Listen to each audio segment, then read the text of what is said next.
Once I decided nursing school, it was game on. Little did I know the meeting with Tim was going to change my life. I'm going to talk to you guys about how to get into nursing school, how to get your seat, but more importantly, beat your competition. I did not know how competitive nursing was, but once I decided, it was game on. Welcome to my podcast.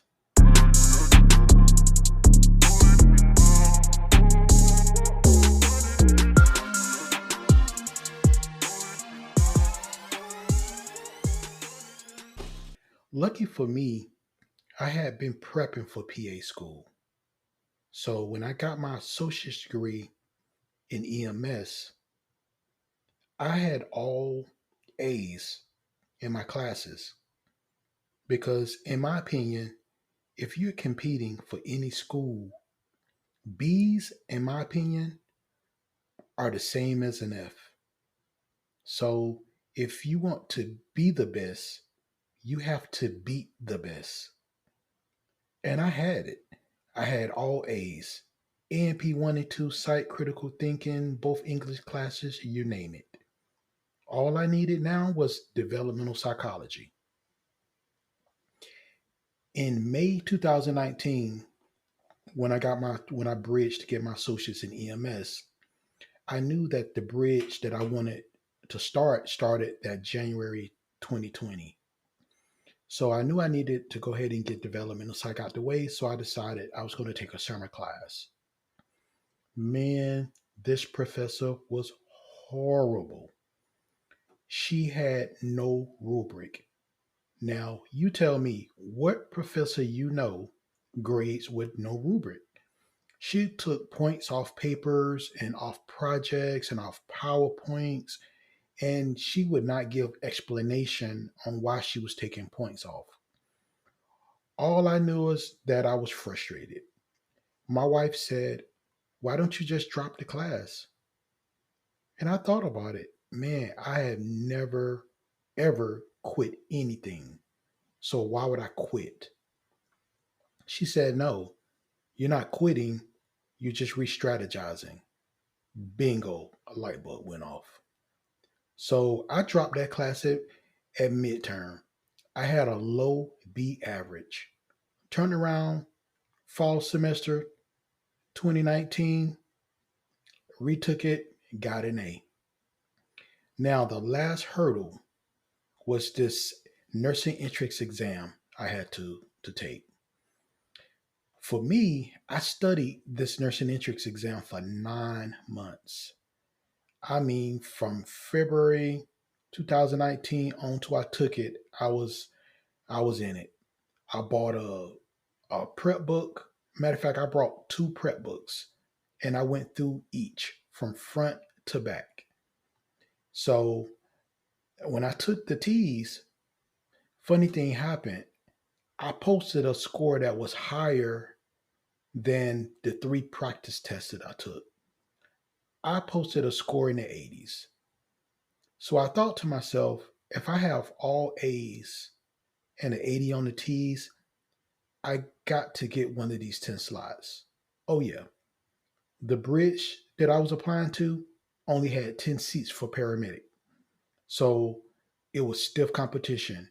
But in my mind, I had one of those seats. And if anybody was to get one of those seats, they have to beat me. And trust me, nobody beats me. So there was some lessons and some things that I've learned along the way. And I just want to kind of share some quick bullet points for you guys. One is be confident and not cocky. You have to know a seat is taken. Think about it. You're a medic. As a medic, think about how many days you came into work. You delivered a baby that day, and maybe in the evening time ran a cold, or vice versa. Because that's what we do. We are freaking medics. So when we walk around with our chest poked out, it's because we earned the right to do that. Also, plan for it financially. Let me tell you, I had a job for 5 years. I went to work every day. Very rarely did I call out. During my first semester of school, I had an agreement with my job, which allowed me pretty much my first semester, I was staying full time with the agreement that fall semester I was going to drop part time. I had the blessings from my boss to do it. But for one strange reason, we had a disagreement and all those plans changed. I was told basically you have to pick between your school and your job. Well, obviously, I'm making this recording, so you know how that went. But what they didn't know was I had already had a plan B in place. For one, I worked a full time job, but I also worked a part time job. I had a PRN job in clinical research. Shout out to Aubrey, a paramedic who was a clinical research coordinator who gave me that chance. And I started saving. I had started saving because just in case they wanted to let me go, I wanted to make sure that I had enough money saved that I can kind of supplement my bills with a PRN job. And it worked because when I was presented with that opportunity, I didn't even feel bad putting in my 2 week notice. And oh yeah, that 2 week notice, it felt so good to put that on her table. And I left. Another lesson I learned is to focus on all A's. B's is not an option. You know why? Because everyone makes a B. And give you a little bit of insight into nursing school. B is barely passing and C is failing. So why would you apply to nursing school with the C? Remember, you're a paramedic. You are the best. In order to be the best, you have to beat the best. And the only way you can come to the table with that mindset is an A. Also, the last bit of advice I give you is the nursing entrance exam. There are several. You have the what's called the HESI entrance exam, and you have the T's. I took the T's, but it's still the same. Both exams have what's called an NCLEX predictor, and this test predicts if you're high, low, or you're not able to pass the NCLEX. And for schools, you have to realize this is the number one thing that they look for. They want someone who can pass the NCLEX on the first try. So I bought 2 exam prep books and I went through them front to back. And I studied and I did all the activities.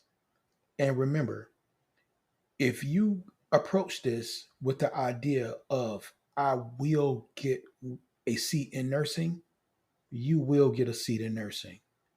So let me tell you guys, trust me, it's not harder than running the code. It's not harder than delivering the baby. Just do what you do and get that seat in nursing. And I'll see you guys over the top. Take care.